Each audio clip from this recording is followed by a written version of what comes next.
There are 4 things that a fast can do for you spiritually. Isaiah 58 verse 6 tells, "Is this not the fast that I have chosen? To loose the bonds of wickedness, to undo the heavy burdens, to let the oppressed go free, and that you break every yoke."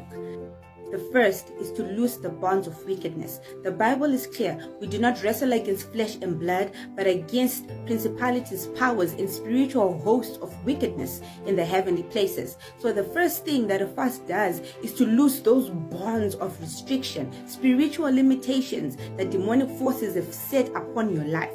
The second is to undo heavy burdens. The devil has nothing but to send dark clouds to us. He takes pleasure in sending depression, anxiety, suicidal thoughts.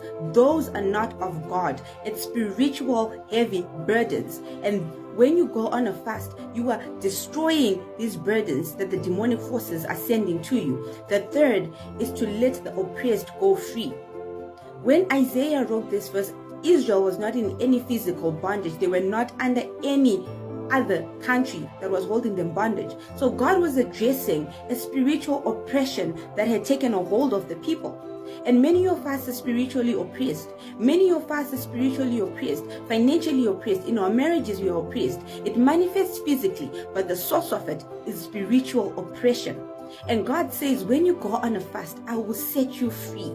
According to the story of Daniel, it says on the first day he had made his prayer, God had answered it. But there was a principality that was holding his answer captive, that was holding him in oppression until through the fasting that Daniel pushed on doing in those 21 days, it called the angelic forces that came and entangled and fought against the principality to let his answer go so that the spiritual oppression would be overturned.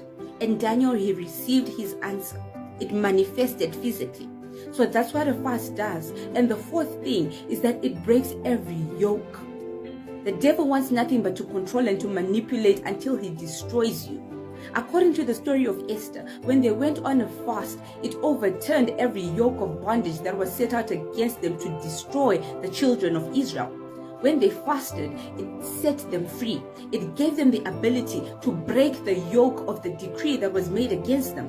So fasting is a spiritual protocol that reveals the areas where you're spiritually limited, where you're spiritual burdens, where you are spiritually oppressed, and where you're spiritually being controlled and manipulated. May God enable us, according to Jesus' words in Matthew 17:21, that we make prayer and fasting a lifestyle, because there's only a kind that will go out with much prayer and fasting. God bless you.